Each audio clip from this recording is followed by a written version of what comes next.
Hey, this is Sandy. And Randy. And we're here on AT Corner. Being an athletic trainer comes with ups and downs, and we're here to showcase it all. Join us as we share our world in sports medicine.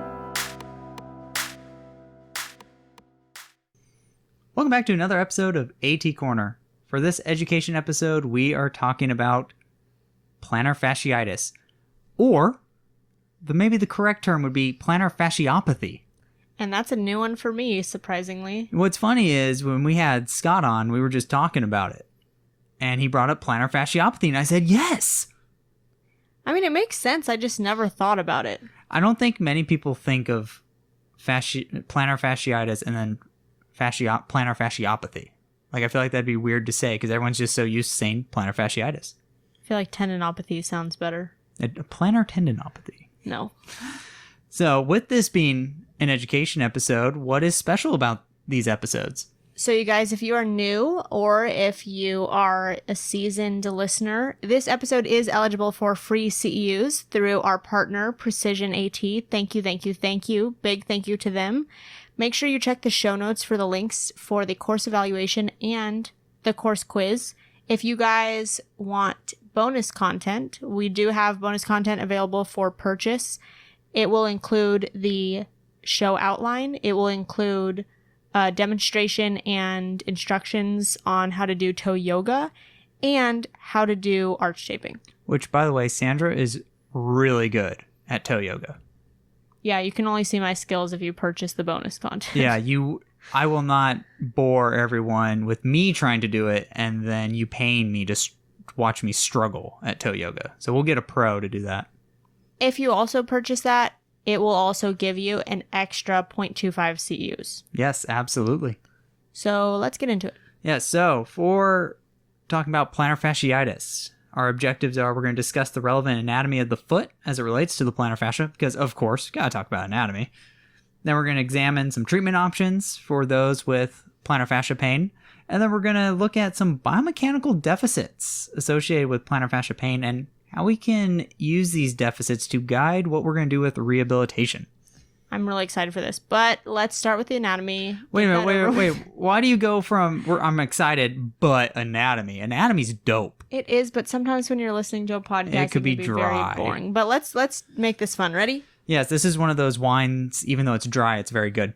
So the plantar fascia, really basic, right? Fibrous band over the plantar surface of the foot. We all kind of learn that, remember that. It helps support the arch, and it also aids in propulsion. And this is kind of through what we all know as the windlass mechanism or the windlass effect. But what most people don't consider, we sometimes hear about it, but people just mostly talk about it and really not really dive into it, is the connection between the plantar fascia and the Achilles tendon. I don't know why this just reminded me of this, but when I'm teaching my class, it's a class for community college students, and I actually teach the Achilles and the plantar fasciitis together. Yes, so there is definitely connections between the plantar fascia and the Achilles. There's very thin connections through the calcaneus periosteum. So if you're really to break it down and look at where these fibers are going, they are definitely connected. But what I thought was very interesting is as you age, you lose that connection. Wait, what do you mean? So as you age, the connection between the plantar fascia and the Achilles starts to get smaller because it just starts to develop into bone. So the actual connection between the two actually starts to get smaller and maybe even disappear. What does that mean? It's just kind of a fun fact. So it doesn't have to do with like performance or... It can if you're thinking about an older adult than maybe someone who's like of an advanced age, like getting into their 60s or so. The effect of the Achilles tendon relating to the plantar fascia may not be as big as someone who's an athlete. For sure, in our younger population, so you're more athletes, your higher physical activity group, this is definitely important. You're definitely assuming there's a connection between the two. So does that mean because when I treat plantar fascia, I treat a lot of the calf. And so does that mean that when I'm working with some of my older patients, maybe that would not have as great of outcomes as when I'm working with my younger athletes? It may not be as important as maybe addressing more of the plantar fascia. Okay. See, that's the kind of tangible that I wanted to get to. But yeah, so this connection between the Achilles and the plantar fascia, it just shows how close of a relationship that they have. Obviously, they're connected to each other. And there is evidence that's showing that those with Achilles tendinopathy have also had thickening of the plantar fascia. So anytime you kind of think of tendinopathies, usually on a diagnostic ultrasound or MRI, they look to see how thick the tendon is. If the tendon or fascia is thicker, that means there's some kind of trauma going on. So that's kind of good to know because you can also treat the plantar fascia in someone with Achilles tendinopathy because they have such a close relationship and they do help each other out. Because they're connected. Connected. Okay, let's talk about intrinsic foot muscles. Yes, we can't talk about the plantar fascia without talking about those little itty bitty muscles in the foot. So the intrinsic foot muscles, and there are tons of them. There's like 4 different layers. It gets really intense. And as Sandra said, if I were just start naming off names, we would just get really boring and you'll probably turn this podcast off. So we're not going to do that. But in general, the intrinsic foot muscles provide a dynamic support for the arch, right? The muscles always are dynamic stabilizers. They help take load off of the plantar fascia and helping support the arch and helping with propulsion. What's very interesting, which you would think makes sense, and it kind of seems like, well, duh, but isn't really talked about in anatomy, is these muscles share a very close relationship with the plantar fascia as well. They've actually found some fascial connections between some of the intrinsic foot muscles and the plantar fascia itself. So I believe I think the muscles are like abductor digiti, quinti, the abductor hallucis, right? Those kind of ones that you kind of think about in the intrinsic foot muscles that are common in research share connections with the plantar fascia. And what's interesting in these areas of connections, it is highly innervated with a lot of, now this is really going throwback, the Pacini and Rufian corpuscles. Okay, too technical. So essentially what's going on in these areas that are connected, there's a lot of innervation, and these areas are very important for proprioception. So it highlights how important not only the plantar fascia is about knowing where your foot is in space and what loads on it, but also for the muscles as well. Basically, the bottom of the foot is really good at telling your body where it's at. So when you're dealing with plantar fascia, you want to make sure that you're dealing with the intrinsic muscles of the arch, all the little fancy names that you just said, but basically because they're also connected, just like the Achilles tendon is connected. Absolutely, and which means, besides the whole innervation thing, they also have a huge role in supporting that plantar fascia because of those connections. They influence each other. So if something's wrong with the plantar fascia, there might be something wrong with the intrinsic foot muscles and vice versa. Nice. All right, so how do we even determine who is at, and I know this is maybe a bad question, but who do we determine who is at risk for development of plantar fascia? Yeah, so there are definitely studies that have looked at the risk factors for developing plantar fascia pain. And some really pretty consistent ones are body mass index, body mass in general, training load. Those are pretty consistent. If you have a heavier athlete or a heavier patient, they have a higher likelihood of developing plantar fascia pain. A lot more force is going through the foot that has to be absorbed. Obviously, if you're busting out 100 miles each day running, I don't know why you'd want to do that anyways, but your plantar fascia is probably going to break down. So those ones are very consistent in the literature as being pretty good at saying hey, you're probably going to break down at some point. What I thought was interesting kind of going through some stuff is there's been mixed findings on range of motion, like deficits in range of motion or maybe too much range of motion. And I account for these mixed results is because of the different methodologies. So one example is limited dorsiflexion has shown some conflicting findings on, is it a risk factor or is it not a risk factor? Some say yes, some say no.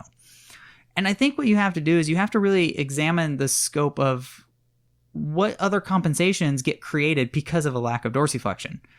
Some of those are increased pronation, right? We've heard that if you don't have enough dorsiflexion, your foot's going to find a way to create motion and it's probably going to do overpronation.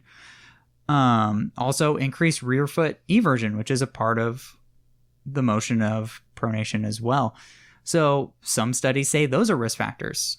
So if you look at those in combination, it kind of leads to limited dorsiflexion might actually be a risk factor, but some of these studies aren't picking it up because they're not looking at it. They're only looking at it maybe in like a year or something, like not a long-term kind of study. And also pronation, like just the idea of pronation, it's a multi-planar movement. Whereas something like dorsiflexion is really just in one plane. So that also makes it complex. So I think if you're looking at these kind of like limited range of motions, if you find studies that say increased pronation or increased rear foot eversion and limited dorsiflexion, and they're all showing mixed results, maybe together, they might actually show that it is a risk factor. And another thing that I thought was interesting was another study found that increased plantar flexion range of motion was a risk factor. Oh, really? Yes.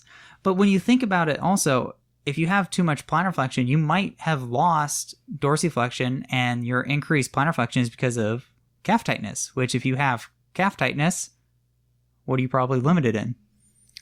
Well, the calf is connected to the plantar fascia. That's true. So you might have limited dorsiflexion. So I think if you look at some of these studies and take them in combination as opposed to just the studies themselves, I think you can feel pretty confident that, hey, if someone has like a limitation in dorsiflexion, or maybe they have too much pronation, rear foot eversion, or all of the above, that foot might be in trouble. So basically, if your foot does not move in the range of motion that it should, then it's going to compensate somewhere, and most likely with those specific risk factors, it's going to compensate at the plantar fascia. Exactly, because any pronation or rear foot eversion, which of course the plantar fascia attaches to the rear foot and the calcaneus, it adds more strain to the plantar fascia. So it's all connecting. Okay, but what about strength, not just posture? So strength can be involved in this. Some have shown that a low calf strength or low arch strength can predispose someone to plantar fascia pain. There's not a ton out there on that. And a lot of times it's kind of retrospective, but I mean, it could definitely play a role. Absolutely. Because they're connected. That is the theme of this episode, is just connections. Everything's connected. So fascia does. And that's what Facebook does. Okay, well... Okay. Actually, going back to the dorsiflexion, so we're talking about risk factors, but I was really interested in knowing if that goes backwards, like some of the other episodes that we've done where some of the risk factors you can use in the treatment. So if someone has limited dorsiflexion, and that might be what's causing their plantar fascia pain, do you think that working on that range of motion would help with their plantar fascia pain? Absolutely. And that's what's very interesting when you look at like the different treatment protocols and some of the guidelines and recommendations. Literature has shown that just like stretching protocols for the calf and the plantar fascia have really good success at treating plantar fascia pain. Again, why would you need to stretch if you don't have limited range of motion, right? So obviously you have some limitation somewhere. Something's tight, which if a muscle's tight, the joint's not moving as much. Stretching should help, and that's what we're seeing. Did you read anything about mobilization of the great toe or like great toe extension range of motion? And that's part of the plantar fascia stretching. I didn't read anything specifically on great toe range of motion. I'll have to double check to see. I'm sure there's something out there, but when they talk about plantar fascia stretching, they're also including that great toe motion, so it could definitely play a role. Okay, because I mean, maybe it's just because most of my plantar fascia pain has been when I was working with dancers a lot, but I feel like I get a lot of good outcomes from stretching the great toe or working on great toe mobilization. Absolutely, and I'm glad you brought up mobilization.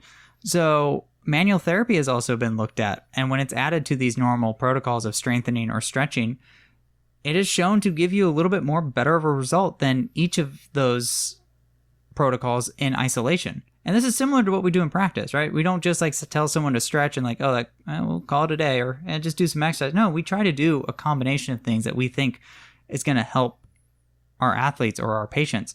And when the literature talks about manual therapy, it's pretty much what you think of manual therapy. It could be joint mobilizations. It could be joint manipulations. It could just be trigger point, like active release, stuff like that. So I'm glad you brought up great toe mobilization, because if the great toe is limited, that's a deficit that could be causing this issue. We do want to address that. And especially from the aspect of we're also trying to prevent other injuries that might pop up from this. So definitely manual therapy and mobilizations do have a place when you're treating plantar fascia pain. Yeah, I mean, I just put it in because of the thought of how the flexor hallucis longus runs down the arch, and kind of I'm sure it has some sort of plantar fascia attachment. Absolutely. I have not looked that up in an anatomy book, but I'm sure you could probably tell me. Oh, I'm sure. But I just went along the line of pull, and I feel like that is a really good way to stretch the plantar fascia or Absolutely. in that area. And then also I do my rehab with that too. So if they're doing calf raises, I'll try to get their great toe to be extended as much as they can, or I'll have them do like a great toe stretch, or just in general, just trying to get that great toe mobilized so that we're really getting that plantar fascia in a motion that it might not normally be in, so that when it does go in that motion, it is able to withstand it. Yeah, absolutely.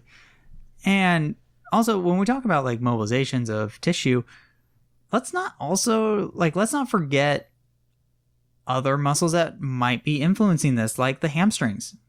It's been shown that patients with plantar fascia pain do have tightness of their hamstrings and their posterior chain structure. So don't just limit it to like, oh, well, you have plantar fascia pain, we're only stretching 2 muscle groups and that's it. I'm not looking at anything else. No, you can, again, you're trying to find other deficits that might be influencing this, because the summary of this episode apparently is everything's connected. I was just about to say that. See, great minds think alike. One thing that I would say ATs are pretty good at and usually comes across our mind at some point is being able to tape the problem. And taping does have some pretty good support on helping with plantar fascia pain. In particular, like the teardrops or like the low dye taping techniques. Those have been supported to decrease pain in patients with plantar fascia pain in conjunction with your normal rehab. So it helps take some pressure off that plantar fascia while it's trying to heal and while you're doing your early rehab. So it's definitely, in the short term, I would say taping's a good thing to try.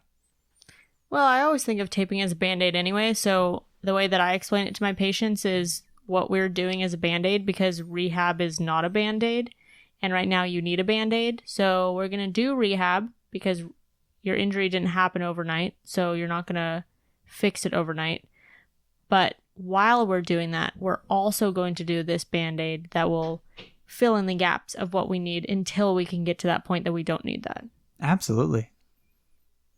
So now that we talked about like some of the treatment stuff we can do, let's talk about our actual rehab. Let's talk about some of these deficiencies that we see in those with plantar fascia pain, because as we've mentioned in plenty of our episodes, injury can create other problems and deficits within the motor system throughout the body. So it doesn't just have to be the injury itself or what caused that injury, but also what the injury is now doing and what can predispose you later. And patients with plantar fascia pain have shown to have decreased quad strength and actually a slower hamstring reaction time. I thought that was very interesting as well. Wait, can you break that down? Yeah, so essentially the time for the hamstrings to like contract and produce force was slower than in someone with plantar fascia pain compared to someone who didn't have pain. So someone who didn't have pain, their hamstrings reacted faster to creating force. Posterior muscle, so it's all connected. It's all connected. And also when you think about quad strength too, the quads have a role in that propulsion of the body as well. So both are similar roles. Decreased force from the quads could be a way to protect the plantar fascia from, if you're producing too much force on the plantar fascia, that's going to cause pain. The body is really good at protecting itself, and sometimes it is really great and so intuitive, and sometimes it's like, no, body, stop that. Well, what's interesting is it's really good in the short term. So when you're really in pain at that moment, like it's pretty good at doing that. it's not good at like, oh, I'm not hurting anymore. I don't need to do this pattern. I need to protect myself. I need to leave my walls up in case this happens again. Yeah, it might happen again. In case I get hit in the quad, I'm just going to create a force field shield on my thigh. Yes, with bone. With bone. So we're getting a little sidetracked on that one, but I like that. Also, patients with plantar fascia pain have shown to have weakness in the calves and in the intrinsic foot muscles. Again, as a way to try and protect the injured area. They don't want a lot of force getting pulled on the tissue. Again, intrinsic muscles attached to the plantar fascia. So, as you can kind of see what we're hinting at, strengthening and motor control exercises have shown to improve pain and function in those with plantar fascia pain. And the literature has shown that it may not be superior to just stretching. So if you just take some studies that compare the two, you'll probably see like, oh, you got the same results. But I think you need to take a deeper look when we look at this research. I mean, that's why they pay us the big bucks. It's for these critical thinking moments and digesting research. These studies don't really account for the long-term prevention of re-injury, right? I mean, they probably look at maybe a year, after the injury or something. I don't think that really gives you the full picture of what your rehab is actually doing for patients and preventing the chance of re-injury. They just really, like, those studies just look at like, oh, well, how do you feel? Like, how'd your pain go? How does your function go? As opposed to looking longer and like, did you eventually get re-injured? Also, they don't look at what your rehab has addressed from other deficiencies that developed from injury. Like, these studies just look at this one area, but they don't account for like, well, did your hamstring strength get better or your quadriceps strength get better? Like, how did you move after that? And what's interesting is some of the studies that have looked at just strengthening for plantar fascia pain have shown that someone's gait when they had plantar fascia became more normal after the plantar fascia pain. So those with plantar fascia pain tend to walk with smaller steps. They don't have as fast of a gait. That normalized after strengthening. They walked a little bit faster. Their stride length increased. So you can see that rehab can play a huge role in how someone moves and eventually prevent them from getting injured from that same area or maybe a different area. Yeah, I guess it's kind of hard to research what you don't get injured on. Exactly. And also, like, the time it would take to just follow people for like 5 years, 20 years. Like, that's a long time, and it's kind of hard to do. So what sorts of plantar fascia have you seen clinically? What sorts of patients? How'd they present? How'd you treat them? I think one of the most interesting one, and this one is kind of like my biggest example of why cortisone is not shouldn't be your first go-to and is not the best answer. I know exactly what you're going to say right now. I've had an athlete who had plantar fasciitis, and they gave him an injection with cortisone because we were almost like season was about to start. Like, we were within our first 2 meets, and it was kind of the decision like, hey, he wanted to kind of go. So, okay. Track athlete? Yes. And whatever, they did the injection. He did his time off. Like, I think he was towards the end of what his time off would be. And the doctor was like, okay, like, I'm okay with you running 1 race. I mean, fair. Okay, 1 race. He ran his 1 race. We did great. All right, let's just pack this bad boy up and let's go home. But anytime it's track and the 4x4 comes around, anyone and everyone is eligible to run in that race. Coaches literally just pick people like, oh yeah, you go. It's terrifying. But anywho, this kid got picked, and he was doing his deal. I would say maybe 3, 4, 5 steps before the finish, he felt a pop in his plantar fascia. At that point, there's no going back. There was no going back.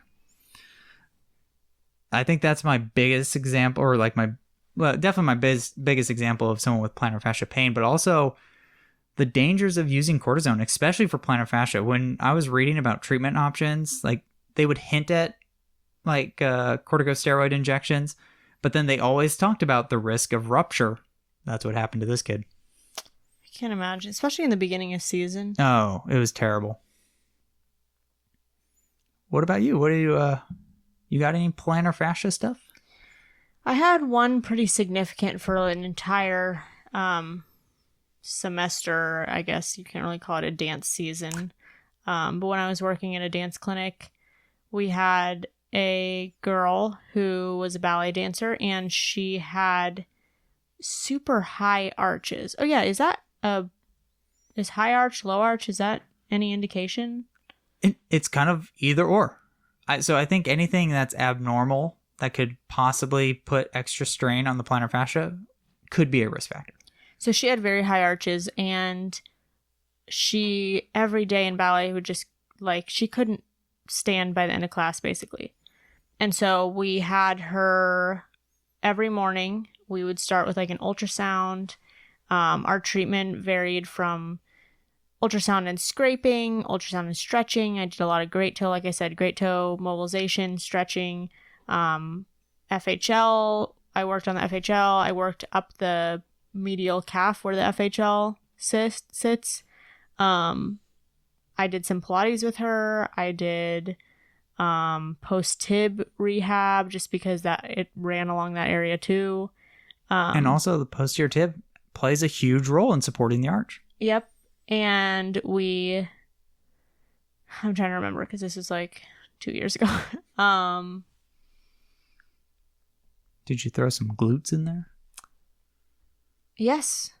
I was going to say, not a lot of literature has looked at throwing in the glutes. There was a case study that utilized it, but it can make sense, right? If you have increased hip adduction, you're more likely to go into overpronation than stressing the plantar fascia. So glutes might be a good option. So I love glutes. In this particular clinic, we had a lot of Pilates equipment, the equipment. So I didn't just have to do floor Pilates. And Nice. So we had a big emphasis on, I probably did core with everyone who walked in. Core That's awesome. And glutes. So we did focus on that. And then also, more specifically, I feel we also just taped her arches as a Band-Aid. And Of course. She knew that. And I would also like to, this really reminded me of, yes, the research can say different things and can give you ideas and kind of guide your practice. But at the end of the day, research looks at groups, and it looks at group means, and that's what it's all about. What is the majority of a group? What did this thing do? Last time I checked, we don't really treat groups. We treat individuals. We treat individuals that turn into groups, but especially if you're, depending on what clinic you're in, sometimes you have 5 individuals that need treatment. But still, at the end of the day, we're treating individuals. So just because the research is saying one thing, it doesn't necessarily mean it's going to work on everybody.